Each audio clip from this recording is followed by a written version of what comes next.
Sayın Nascimento Santana kendisi de iyi uygulamalara dair devam edecektir. Buyurun.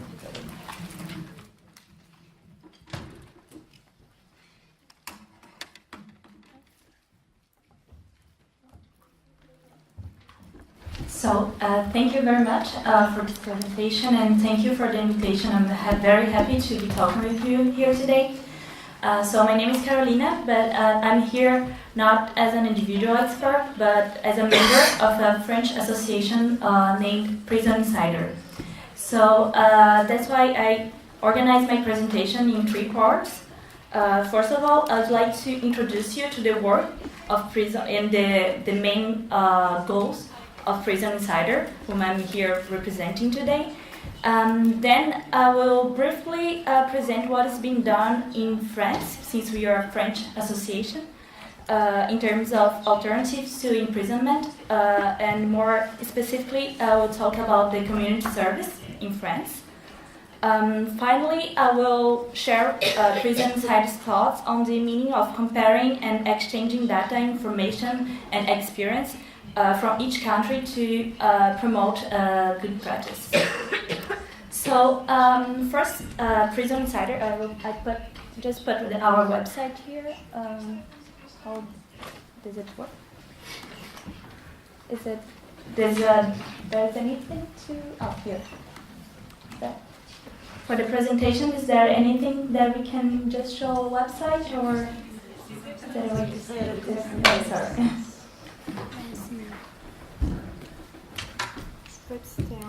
Yeah, it's already there.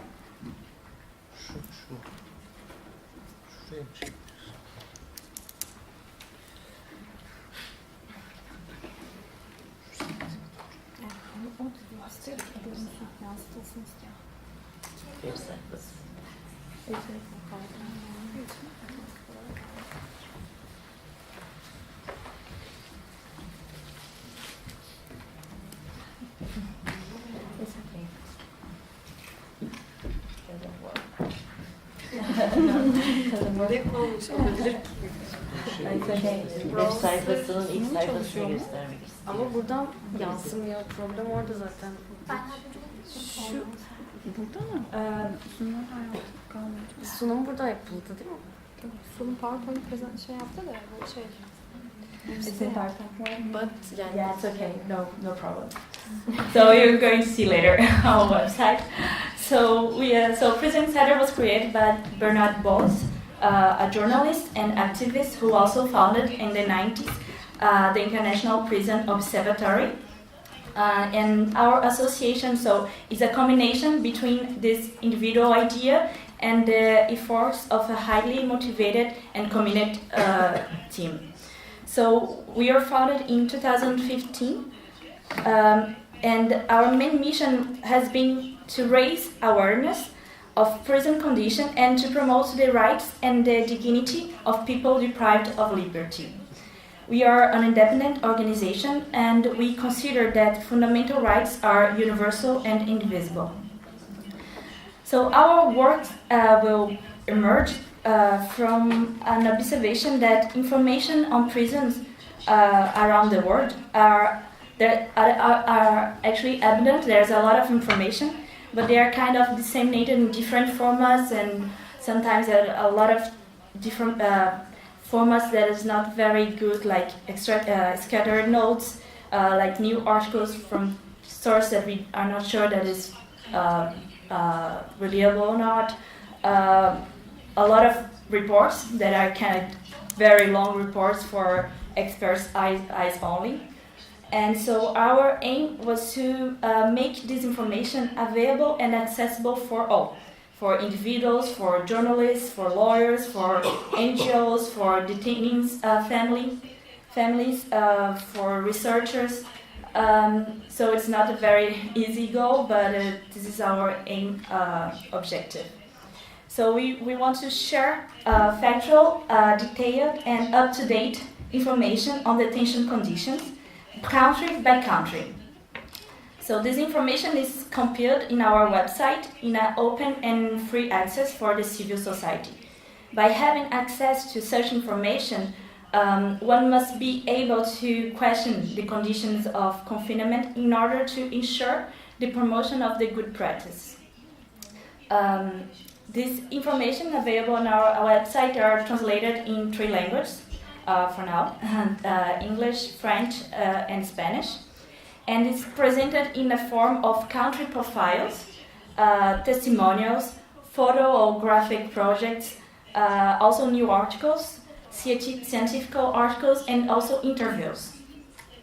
By working on the conditions of incarceration, we are also aspiring for a world with fewer prisons, in which sentences do not necessarily translate to the deprivation of freedom and just can be restored in a meaningful way.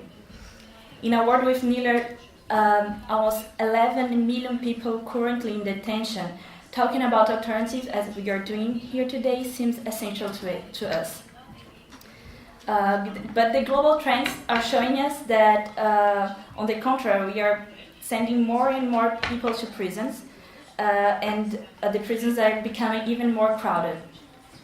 In 112 countries around the world, there are more prisoners than spot in the prison. Not even to mention the individual problems in prisons that are overcrowded in countries, for example, that the general statistic will not show that there's overcrowd problems in this country, but in some region and some city, there is one prison that's overcrowded, and we cannot know because the global statistics will not show us when we have the information. So we see this problem that we are sending more people to prison, and the prisons are more crowded, but globally, the time spent in prison actually is relatively short. In France, for example, the average length of detention is between 10 to 11 months.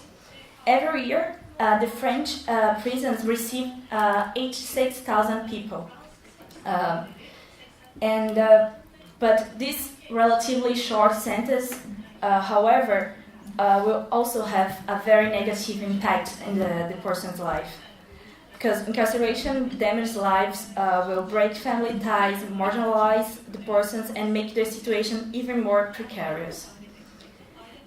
So we see in France, we see that these short sentences are very regular, but no custodian sentence or more alternatives to prison is still underused. In the conventional French public opinion and in the institutional traditions, the idea of sanctioning someone is still very much related to the prison. And yet, in the French legislation, actually we have some, the judicial system have some possibility to alternatives. So talk a little bit about these alternatives. There's 3 main ones.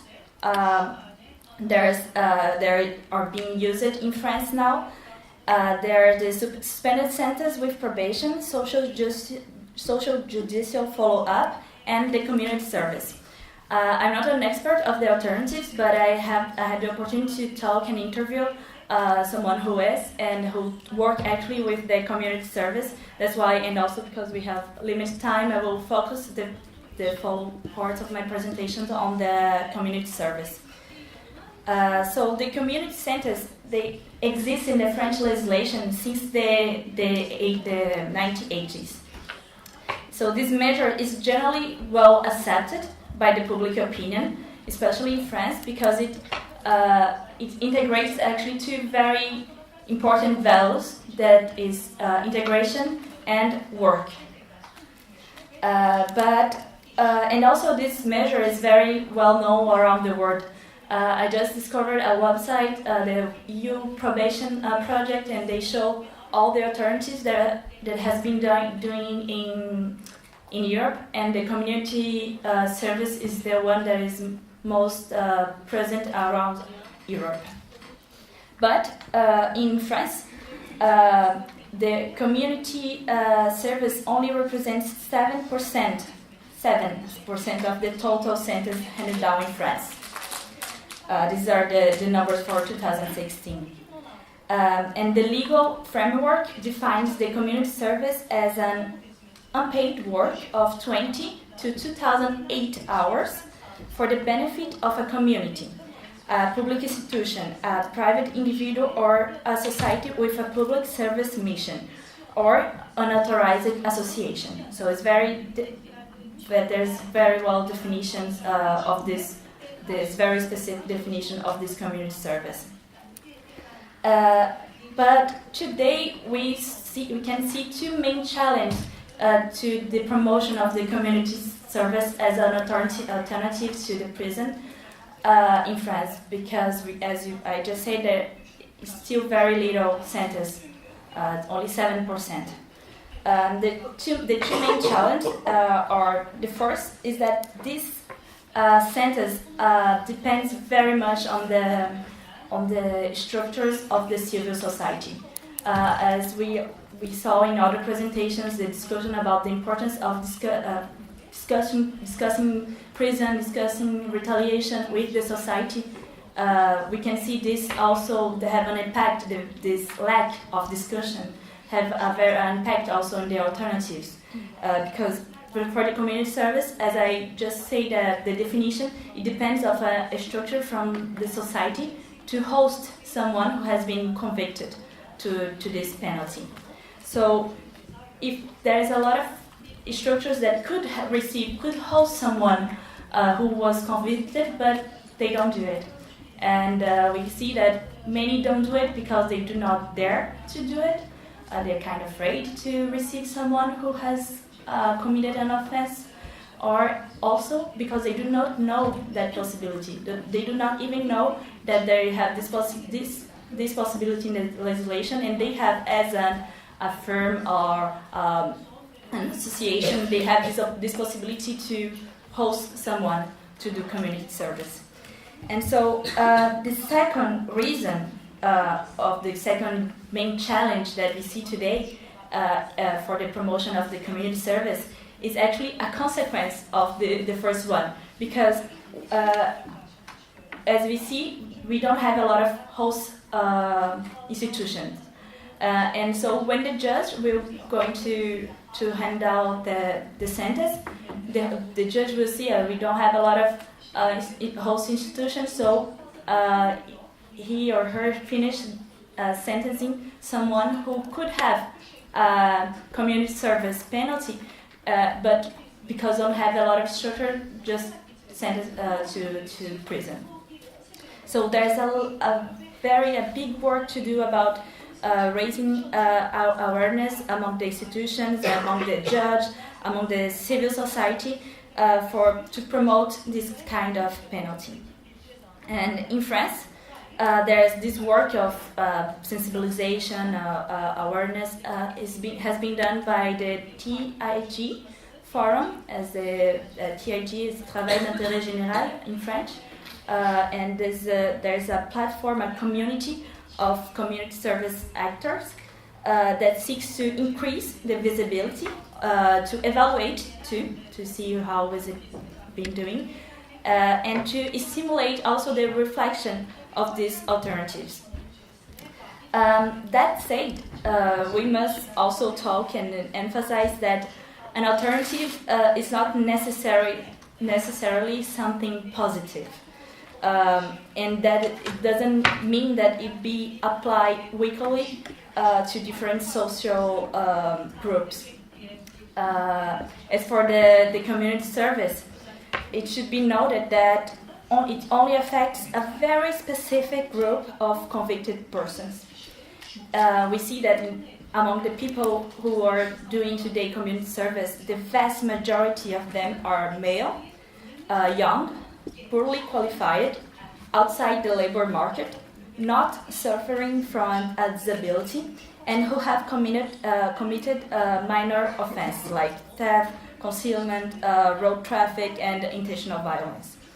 So for this group, a community-based sentence represents an alternative, a way to can be a way to enter to into the labor market and to avoid the recidivism, because we see that the rate of people who finish who go to prison and then when they go out to commit a crime again is much more than someone who did a community service. So meanwhile, the other spheres, the other type of groups, social groups, are not sufficiently or even ever concerned by the community work. For example, there are many host facilities that do not accommodate female workers. The woman only represents 7% of the people convicted to community service, because there's a lot of positions that involve physical or manual tasks, and although there are also mediation, training, or secretarial posting, and some structures will only accept men to do this kind of job. So it's therefore interesting to note that this gender pattern of the division of labor is can be also represented in the community service. And in addition, there's a few hosts that offer jobs that are adapted to people with disabilities.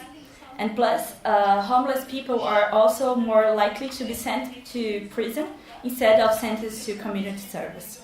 So these kind of issues show us that how actually it is very important to, when we think about alternatives, to think about different kinds of alternatives, and not only focus on one that can be very good, because it doesn't mean that it's good for everybody. And also taking account the impact that this alternative can have in the diverse types of profiles. So after briefly covering these issues of community service centers in France, we come to our last topic, that is why it is so important to exchange on the experience of each country and to compare them, to think about what are the good practices. So the care of the persons who have committed offense and the practice of incarceration differs greatly from country to country. There are some processes that repair, there are some other processes that damage even more. At Prison Insider, we like to emphasize the importance of knowing how each country, how each state treats offenders, and the impact of this treatment. So when we compare data on prison conditions, we can highlight the best practice, such as also we can also avoid the ones that cause abandonment, recidivism, and promote the ones that ensure more respect for the human dignity. With regards to the alternatives to imprisonment, we can, for example, the kind of data that we can compare to see what has been done on this subject is, for example, collect data on the types of alternative centers available in each country, the number of people currently affected by these measures, the percentage of people benefiting for these kind of alternative centers, in relation with the number of people who are actually in prison. So this is just some examples of data and how we can, and it can be also for other kind of subjects. For example, now we are developing this comparative data also for mental health issues on prison, for LGBT people in prison. So we can focus this data on, have a focus subject and compare data on this.